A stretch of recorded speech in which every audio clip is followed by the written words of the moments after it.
Hey. Okay, so welcome everyone. Uh, Today we have an exciting talk. This is Laisha Wadhwa with us, and she's going to present the interpretability in AI, decrypting ML models using line. So Laisha is currently working with Goldman Sachs and is building all things data at the rate Marcus by Goldman Sachs, India. She is a machine learning aficionado. Over the years, she has worked with computer vision and music analysis related research. While she's not working, she builds AI and ML based applications for social good and applications at scale. She enjoys participating in hackathons, and some of her wins include Microsoft AI, Sabre Hack, Amex AI, Icertis Blockchain, and Mercedes Benz hackathons. So, yeah, welcome, Lasha. All excited for your talk today. You can take over now. Thank you so much for that introduction, Pujita. A very warm welcome to everyone. Good morning and good evening to people who have joined from across the globe. Today, we are going to talk about an interesting aspect of AI, which is gaining more and more importance in today's tech savvy and business centric world. So let's dive in. I'll skip the introduction because Pujita has already welcomed me. So let's just understand the agenda of what we are going to do today. We're going to talk about why interpretable AI. Weren't we doing good already? Then I have an amazing tool for all of you called Line. We're going to look at some really interesting examples of how you can make your AI interpretable. We'll be closing the session with some final thoughts and some great takeaways for all of you present here. Honestly, I believe all of you have been here who have built machine learning models in the past, right? You've built an awesome model, the accuracy on your test set is amazing, but when you start testing it with the real world data, this is what happens. And you're just left confused what to do next. Should I go and train my model again? Should I go and revisit my data again? You don't know your next step. And that's exactly the reason why we need interpretability in AI. If we look at today's world, right, we have AI has actually finally come out of the research labs, and more businesses have started adopting it in their decisioning process. But we always face this dilemma that I want to use better models, but I don't actually understand what's going inside it because essentially ML has become a black box. It works really well, but we don't know why it's working really well in all the cases, and that's the mystery that we're trying to debunk today. And another important aspect is that you cannot explain machine learning to everyone. A non expert or a non tech person wouldn't want to go and understand what are LSTMs, what are bi LSTMs, right? You want that your product, your applications, your model should be understandable by your end consumers or by the business centric people as well, because that is going to drive the adoption of your applications. So before we go further into understanding how we do it, let's first understand the concept of explainability, both from a data as well as an algorithmic perspective. When you look at your data set, right, you want to understand what kind of data is it? Where am I getting these data points? What was the real world source? Is there any bias in my data? And how is it gathered from the user? You want to understand the demographic pool, or you want to understand the logic behind getting data in a certain way. Then when it comes to the algorithm, you try to see what kind of algorithm are you using, how the test data and training data is going to be fed in, and what the training and testing process looks like, what features are important. That's what the concept of explainability in machine learning looks like. But what has happened over the years with wider number of libraries and an ever increasing amount of compute resources out there, we have moved towards more and more accurate models, but very less interpretable. And that's the trade off that we're trying to fight off today. We all know that there are things that can be solved using simple linear models, but there are times when we also have to use non-linear, complex deep learning models. But if we have a tool that can help us make it interpretable and can act as an auxiliary support in making smarter decisions, why not do it? So if you look at today, right, how we do our machine learning pipelines are designed, right? We have training data coming in from a source. There's a machine learning process, and a learn function on top of it. So you get your decisions. But your end users or your consumers or the business side of the folks, they sometimes do not understand why your model worked in a certain way. For instance, let's consider there's a loan decisioning system that's put in place, and there's a certain set of customers for which it's getting rejected all the time. And people are trying to debug why is it happening? Is there something that the model is biasing towards? Why did it fail? Because essentially, this is making you lose customers. What we are trying to move towards is an explainable AI structure in our pipeline. All you have to do is include this module in an existing pipeline, right? Somebody would be thinking right now, why would I want to go that extra mile? But by the end of this session, you'll have your questions answered. Because essentially, what you're trying to do is you're using a model to explain another model, but you're able to understand the why, the where, the why nots, and you also know a clear path of what to do next. You're not left confused that why your model worked in a certain way. You're actually able to understand its decision boundary.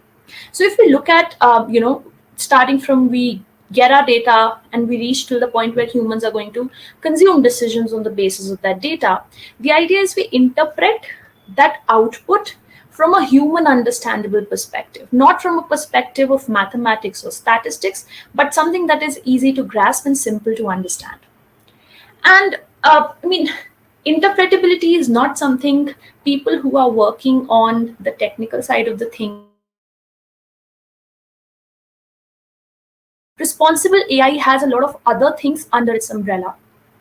Explainable AI being one of them. Other things are secure AI. Because there's a lot of data that is involved, we want to make sure that we are building AI that's ethical, it's making the right use of our data, and also that it is compliant with other data governance rules.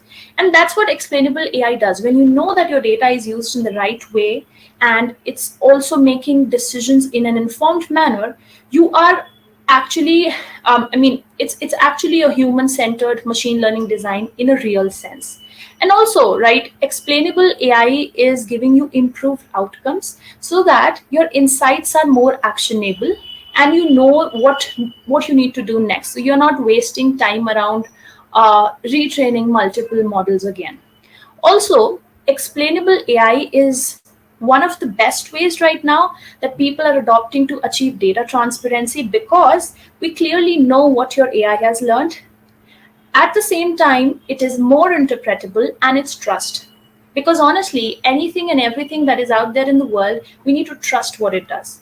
Now, you wouldn't want trust to be an important factor when when you're opening your face in your iPhone, but when it comes to applications like cancer detection systems or loan decisioning systems, the data that is we are dealing with is very critical, and hence it is very important the systems that we built are resilient and they protect our privacy and they are also secure. And also, at the same time, it's very important we ensure that they are learning what we expect them to.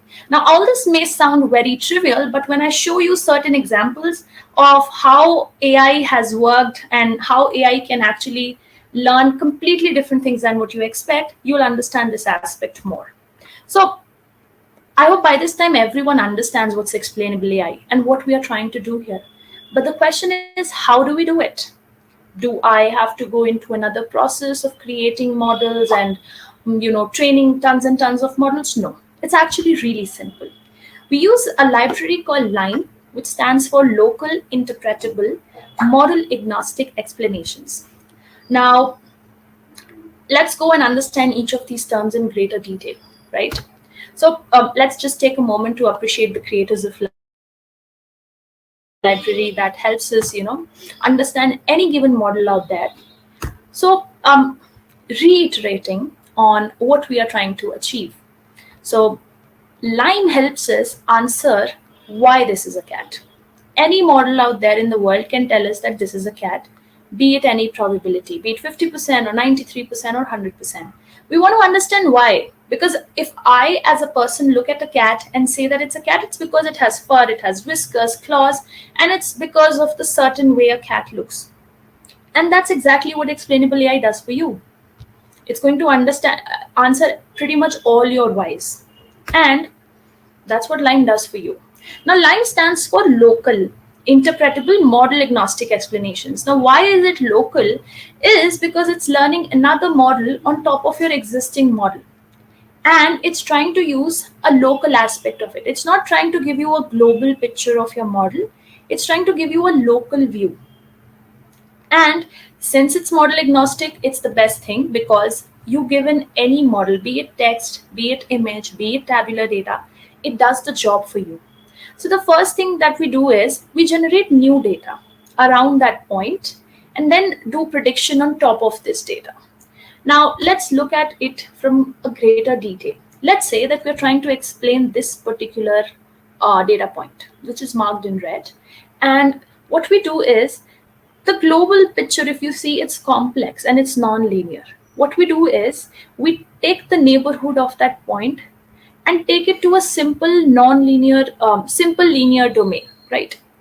And why we are doing this is because we are trying to get a local explanation of this to approximate a global functioning of that model. And the math behind this is actually really beautiful and really simple. So if we consider this as the representation, as an xi point that we're trying to explain, we take points around it. Basically, we sample points around it and then weigh them according to the distance from this point. Then we use these data points in the neighborhood to learn another simple model on top of it. And this model is actually used to explain the decision boundary of the point that we are trying to explain. Now, okay, we shifted to a linear domain, but what is the math that goes behind it? What's the secret sauce?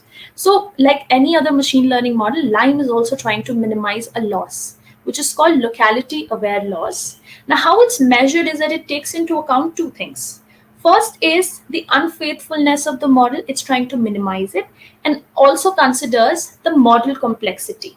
Now, model complexity is nothing but, if you consider a linear model, it is number of non-zero weights that are there in your model. In case of a decision tree, it will be the height of your tree. So this is something which is parametric. But when it comes to the unfaithfulness of the model, right, it's a mathematical term. So let's consider G as a given model. You could consider that as the classifier. So what we do is that we approximate the unfaithfulness of G in in predicting a given point F in the particular neighborhood PI. Now this neighborhood PI is nothing but number of samples that we choose to take around its neighborhood, along with the complexity of a model. And now, a lot of maths to take in. A fundamental question that would be arising in the audience is, why should I use it? Wasn't I doing good already with all the metrics, visualization techniques, and data interpretation techniques? I mean, yes, we have a lot of traditional approaches like EDA, we have model performance metrics for each of the classification and regression techniques. But what traditional approaches do not give you is the decision boundary explanations when your data points are changing continuously. Also, you have close to zero insights on feature importance for the new data points that are coming in. You have developed a model using some prior knowledge, but what's happening with your incoming data?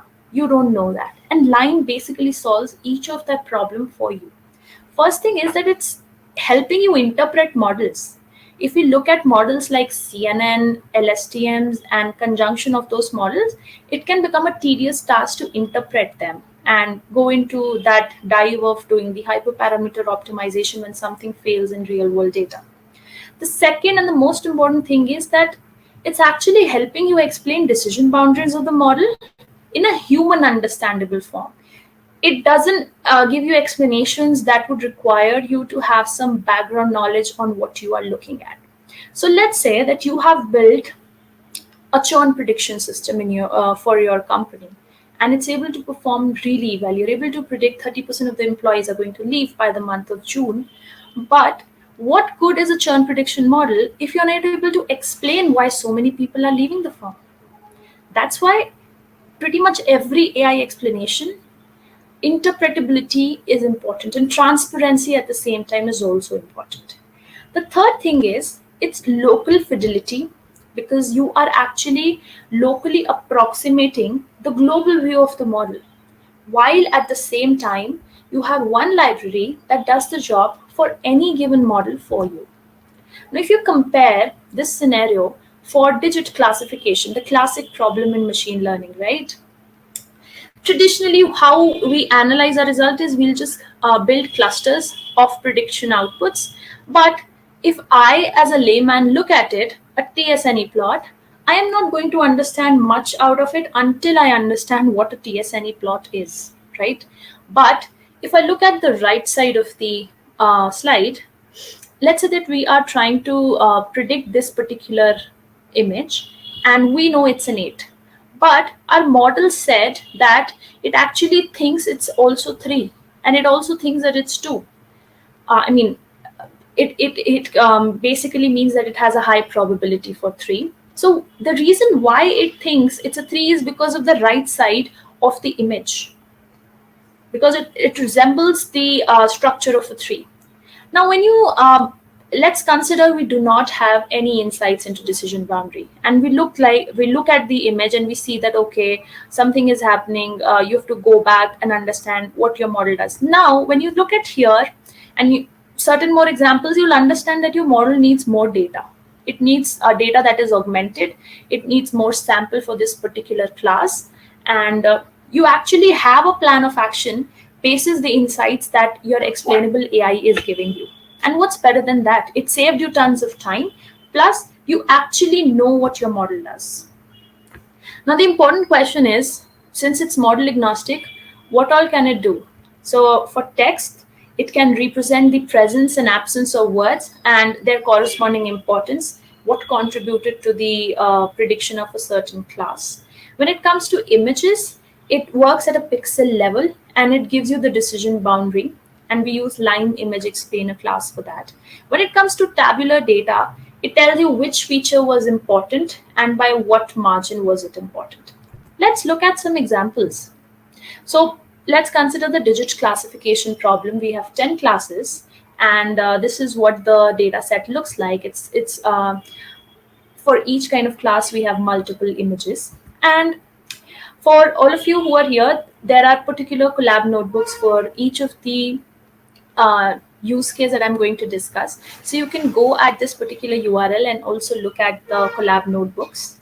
In the interest of time, I won't be running each of the Collab notebooks, but I'll be going over the code in order to explain how easy and how simple it is to set up an explainable AI module. All right. So let's just assume that we have a decision tree classifier that and it works well. I mean, let's assume for a minute that we have built a basic baseline module. Now, when we are trying to explain this, right, first thing that we do is we create an explainer object for the class Lime Image Explainer. Then, since we are working with images, right, we need a segmentation algorithm to represent all of the pixels that my explainer module is going to give me. Now, quick shift is one of the simplest and the fastest algorithm, but you can experiment with a lot of other ones, which I have mentioned in the Collab notebooks. Here, the kernel size and maximum distance are parameters that a segmenter takes. So either you can choose to keep it as the baseline ones, or you can even experiment with them. Now, all you need to do is give the test index and call the explain instance function of that object. What we give to our explain instance function is which test data I'm trying to explain, what is my classifier, how many classes are there, and number of samples means the number of data points I want to choose in my neighborhood to build that simple model we just discussed about, along with the segmenter. And the kind of explanations you get are actually very simple to understand.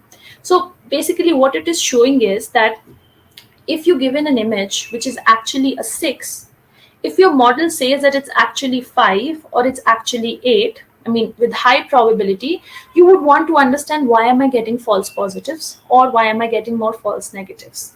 Now, this might sound like very basic, but let's just translate the same problem to cancer detection. If you're trying to understand whether a cancer is benign or malignant, and you see that your model is picking up areas in a lung scan, which is not even related to where a cancer would be located, you would be able to essentially rule out the issues with data. You would be able to understand that maybe your data is not able, your model is not even able to infer the correct area in my data, and you would want to go back and feed in more data. There are times when you would see that the false positive rate is high for a certain section of the model, and there's a bias that is introduced. So what you would go and do is you'll normalize your data and then retrain the model with certain changes. There are also cases when your value is actually 6 and there is some probability for each class. That would show that you need to train your model more. The number of epochs you would have chosen is not enough for model to actually understand, so it's learning is just garbage. So these kind of insights you cannot get from just basic metrics. I mean, you definitely can get this with more hit and trial. You would have more epochs of what you are doing. You will change your data, you won't get output. You would go back and retrain your model, you won't get output. Then you'll have to try different combinations of it. So if you can save that time, why not do it? So if we look at it in a nutshell, right, what it is doing is it's actually telling you what happens inside the black box model predictions from a perspective of the decision boundary. It's not telling you, what was learned at each step, but it's telling you basis what it has learned, how is it doing the decisioning, right? And how is it doing is because simply it's just taking permutations of the data around your test data and learning a simple model on top of your existing model. Now, we've seen that it is able to solve our problem in case of simple ML models. Let's delve deeper and understand, can it solve my problem in case of deep learning models like CNN and other complex models? Now, let's take this example where we are trying to differentiate between wolves and dogs, right? Now, what happened in this model? We looked at the explainability of the model that we built, and essentially the model is only learning the background to differentiate between dogs and wolves. That's not what we wanted. The single most reason why this would have happened is because wolves are primarily present in the wild, in snow and jungles, while dogs are more likely to be found in households as well as the wild area. So this is not what you wanted to do, right? If because essentially the model was performing really well, it was 98% accurate, but when we try to understand this model's decision boundary, it's actually very different from what we wanted it to do. And if you think about this scenario, right, if one fine day you give the image of a wolf in indoors, it might just identify it as a dog. You don't want that, right? And I mean, think of this from the perspective of critical domains like healthcare and fintech. I mean, you don't want patients to be their scans to be falsely recognized, because false positive rate in such critical domains is a very big problem, and that's what we are trying to solve for here. Let's also look at another example in deep learning. Let's say we are trying to differentiate between dogs and cats, the classic example. And we have a pre-trained inception V3 model present with us. Now, let's assume that we have the prediction function ready with us, and we have the classes available with us. What we do is we give our explainer, we just create an explainer object and do an explain instance on top of it. Now, the reason why for deep learning we don't need a segmentation algorithm is because CNNs internally handle all of this, and deep learning handles this. Similar to how we did it before, all we need to give it is the prediction function, the image that we're trying to explain, and the number of samples that you need to take in the neighborhood. You can definitely experiment with increasing and decreasing this. As you increase this, the time it takes to explain the instance will also go up, because essentially all it's doing is learning another model on top of it. So look at this image. If you see, it says that this is a dog because of the features that are highlighted in this area. And it's exactly what I would expect a dog cat classifier to learn. And the area in red shows the parts which were not important. where the probability of prediction was very low. So that actually helps us validate and verify our outputs, right? So if we see explainable AI, right, we are trying to verify what we built. And the same way computer needs a model to understand how human brain works, now we are building models to understand how the computer modeled it for us. And some other examples in the same case where, if you compare this is with a model that was trained on certain epochs. The epochs were increased, the model becomes even better. So for a cat, this is the area that is present. Now if we look at all of these explanations, right, anybody, even if they do not understand what domain the problem is coming from or what are we trying to solve for, they can actually understand how your solution works. And that is the most important thing in today's tech savvy world, because if your stakeholders, be it regulators, be it customers, be it consumers of your data, they need to understand how their data is being used, how the decisioning is done, and why should they trust you with their data. And if you look at it, it works well with images in machine learning domain, in deep learning domain. What about text? Right, text is a vast field, very rapidly expanding. So let's look at this problem where we are trying to classify Stack Overflow questions into respective tags, as in which language the question belongs to. So let's assume that we have built a model, logistic regression model, by vectorizing all of our input data, and we have that model available with us. Now what we do is we create a line text explainer object by passing all the class names that are present with us. And then we call the explain instance. In a similar fashion, we pass the test set instance that we are trying to explain. And here we actually give them the labels that we think are the possible labels for that question, right? If you're looking at a question, you would be able to understand where it belongs to. So you want to test your model's validity and explainability against this.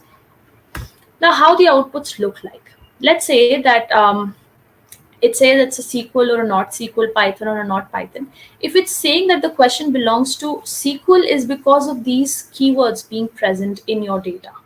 And that actually checks out, because SQL date query, if you see these in your data, you'd be able to directly understand, okay, this is where the question belongs to. And one of the best aspects of Lime is that it gives you graphical representation in a very human understandable form, right? So you can directly use it in your dashboards, you can even use it in your reports, you can use it in your slide decks when you're presenting your ideas to people. So how simple it is to understand that this was my text, this is the occurrence of points in my data. And if we translate this problem to something such as sentiment analysis, or you're trying to understand the interactivity and the kind of conversations people are having on their Discord server, it will be a very good insight if you can visualize everything and you can generate a summary out of it and represent it. So you don't have to go and explain people that there's a lot of math involved behind what you do. You just give them a working example of what it does and a proof of how it does it. Also, be it any case, right? Even if you're analyzing emails, whether what kind of polar thoughts people are talking about, or what is the topic that is being discussed, you can actually see side by side what contributed to what. And these kind of things are very important when you are using NLP in legal domains, where you're trying to paraphrase legal documents, or if you're trying to paraphrase news articles. It'll be very easy to understand, and you can actually make people get through to your idea of what you have built actually works in the way you are talking about. And it's not a black box algorithm that can function in a random way one fine day. So coming towards the end of the session, right, we've discussed a lot about interpretable machine learning, how it works. We have seen some live examples of how easy it is to include explainable AI module into your existing pipelines. It's a great book by the original. Christoph Molnar is someone who is researching in this domain, and It's a great book for someone who is looking to delve deeper into this. It's a must read. There's also another library for explainable AI called SHAP. It also gives you visual representations, but I'd say it's more suited for tabular data. And I mean, Lime is pretty much model agnostic. SHAP gives you very human understandable and something that you can use in your dashboard kind of graphics. So do check it out if you're interested. What do we conclude from today's session, right? Everything has its ups and downs, and so is the case with Lime. I mean, honestly, it's a very active research domain right now in AI, and there are a lot of companies which are actually using explainable AI in real world use cases, LinkedIn being one of them. So Lime as a library and explainable AI as a concept, right? It's helping you get all the things that you need in things that you build around machine learning. Trust, transparency, very, very important. And when you have both of these, right, public perception comes on its own. And that's what essentially every ML product means. Also, the most important thing is that the improvement that is happening in your models or in your applications is happening through an informed feedback. So essentially, informed feedback is leading to more informed decisions. And what the best part is that the explanations that you're getting are short. They are selective and possibly contrastive. And why this helps you is because if you go to anybody, in case your model stops working or acts in a different way, you know what went wrong. You're actually able to decipher and understand and explain why it went wrong. And that's the best part about it. This There are some downsides to it right now. The first one being sampling from a Gaussian distribution. It's going to introduce some bias in the model that it's learning on top of it. But the active research that's happening in this domain is definitely going to solve this problem down the line. Second thing is that the complexity of the explanation model has to be defined in advance, which is basically you need to know what I mean, how complex your model is, how deep is your decision tree, or number of nonlinear weights that are there in your model. So you need to have that information. It's a pre-compute step that goes into actually explaining any model. So what have we learned? We have learned a lot. I mean, in terms of how you can do it, what you can do. But the single most thing that we've learned today is that do not trust models without explanations, because you don't know that it's actually learning what you wanted it to. Or I mean, sometimes in your iPhone, your face gets identified even with a mask, but sometimes even without the mask, it doesn't get identified, and you don't know why that's happening. Here it might sound fun, or it might even sound funny, but when it comes to critical places where your loans are getting declined by automated systems, or your resume is not getting shortlisted by the ATS systems, or recommendation systems that are put in by the companies, companies as well as the corresponding people would want to bridge this gap and have better recommendation or better pipelines in place. Second thing is, interpreting machines' intelligence is tough. The same way translating human intelligence to machine is tough, we have come a long way in that, but interpreting machines' intelligence is equally tough for the humans, because we are building more and more complex things, and we don't know what complex patterns the machines are learning in turn. And the third most important thing that I advocate for more is for business centric use case. We always have to ensure that what you intended to build in a model is what it is actually learning. So, in case of our wolf and dog example, scene description as an indicator for wolves and dogs is something that nobody would want, right?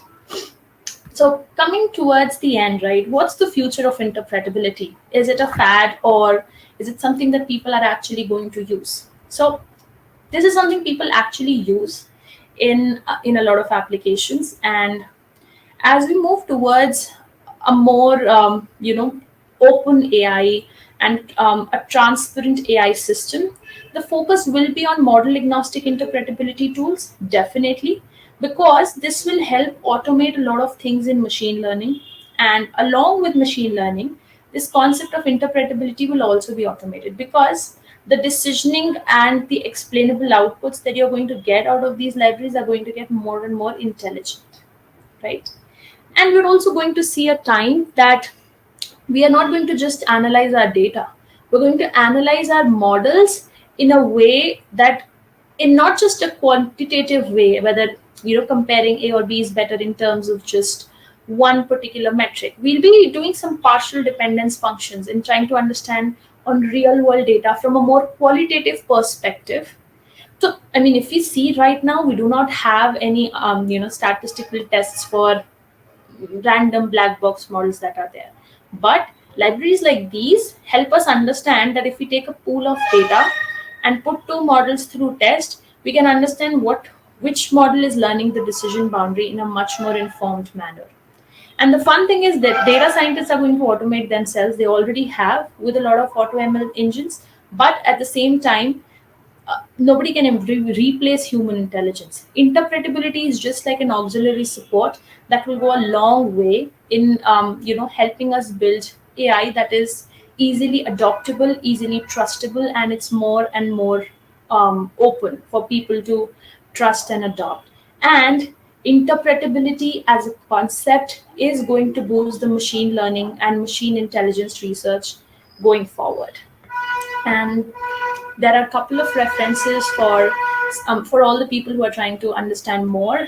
The original blog by the authors is definitely a good read. You can also check out their GitHub repo. It's an open source library. You can even contribute to it and add additional classes and support for applications. I mean, if you're working on something which is related to the research, you can actually go and contribute. And you can also visit the original paper. Thank you so much to everyone for being a patient listener, and I'll be open for questions. So go ahead and post your questions in the chat. Thank you so much, Laisha, for a wonderful talk. And it was truly an informative and insightful session. We have a couple of questions. So, um, first of the one of the attendees asking that if you can share that tiny URL link to the notebook again. Yeah, sure. I've just Um, posted it in the chat. yeah, sure. Okay. There's another question from one of the attendees. She's asking that can you share a case from your experience when you improved the model performance by using different algorithm or picking additional data points? Yeah, sure. Thanks, Daria, for your question. So I'll share two instances where I was able to actually use this to improve the functioning and decisioning of my model. So first case is regarding tabular data. So I was trying to build a dynamic pricing system for an e-commerce engine in India, and the model was actually working really fine. But when it started, I started testing the model for a duration of a week and then extended to a month. The model started working, it just went haywire. So I spent some time, and by the time, just for the pretext, I did not know about Explainable AI. That's actually when I understood and figured out this library, that there's something like this that exists. Now, what that helped me understand is that instead of understanding the indicators like the sale price or how the price is changing, the what is the buy quantity, sell quantity, what discounts are running, all the model was learning was the number of users that are buying that price and what discount was there. It was not at all giving importance to the sale price of that product, which is actually a very important indicator.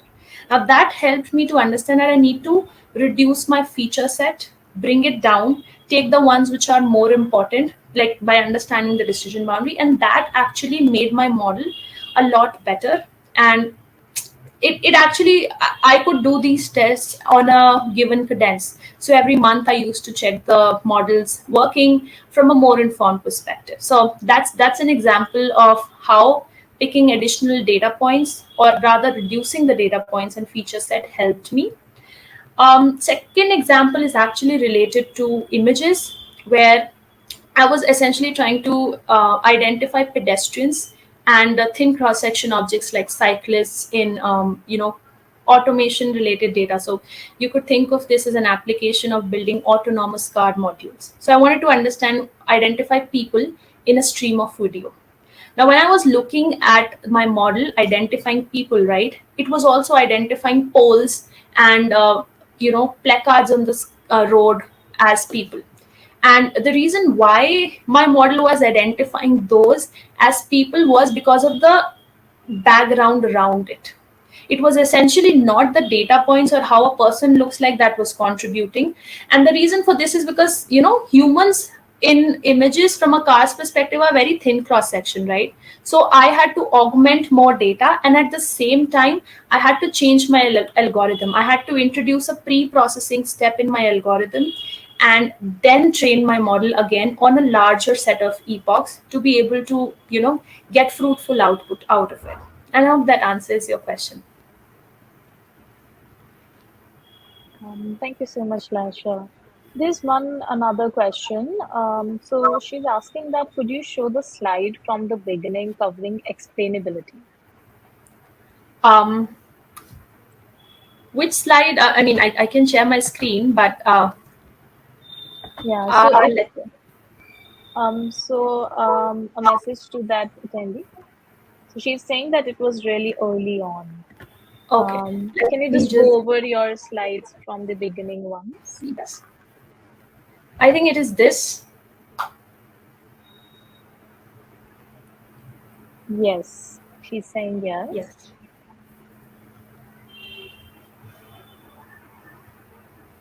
Can you just click on slideshow once so that she can take a Yeah. note of Sure. it? Okay. Yeah, so okay, yeah, so thank you so much, Laisha. I don't think we have any other questions for now. We All still right. have few minutes. Maybe we can wait, and if anyone wants to ask other questions, you are welcome to do so. Sure. No worries. Also, if anyone like has questions and you choose to explore this field further, you can always reach out either on Twitter or on LinkedIn, and I'd be happy to answer the questions that you have.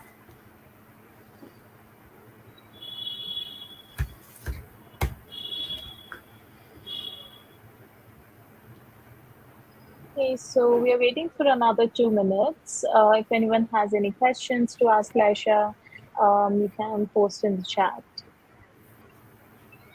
Okay, so we have another question. A new term I heard in another talk today was about glass box models. So she's asking that have you started using this more than black box? Let me just like read the question again Okay, about glass box models. Okay, maybe I haven't heard about glass box models yet, but it's perfectly fine. Um, maybe it's more from a perspective of you do understand the model a little bit more than you understand the black box. I mean, it's always an informed decision of why you are taking a particular model, and not just because a research paper says that it's state of the art. Maybe that's what glass box models do, that it shows you how it works but still leaves you at a point where you don't know why a certain prediction went haywire.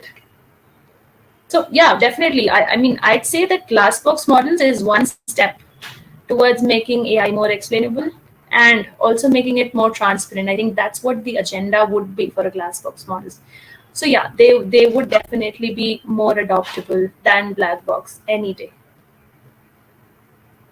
awesome.